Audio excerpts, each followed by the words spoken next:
డబ్బు అనే మాయ ఎంతటి బంధాన్నైనా చీల్చి పడేస్తుంది. అసలు ఛిద్రం చేస్తుంది వాళ్ళ లైఫ్ని, ఇద్దరి మధ్య ఉన్న బంధాన్ని. కష్టం వచ్చినా సంతోషం వచ్చినా మొదట గుర్తొచ్చేది తోడబుట్టిన వాళ్ళే.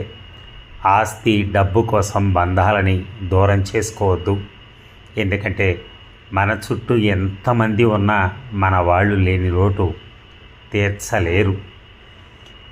ఒక్కసారి మళ్ళీ ఇప్పుడు బతికున్నప్పుడు ఇంతగా కొట్టుకుంటున్నారు కదా, రేపు ఆ తోడబుట్టిన వాళ్ళలోనే ఎవరో ఒక్కళ్ళు పోయారనుకోండి, ఎంత బాధ అనిపిస్తుందండి.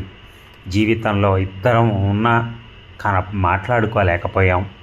ఈ రోజున మాట్లాడటానికి ఒక మనిషి కరువైపోయాడు అని.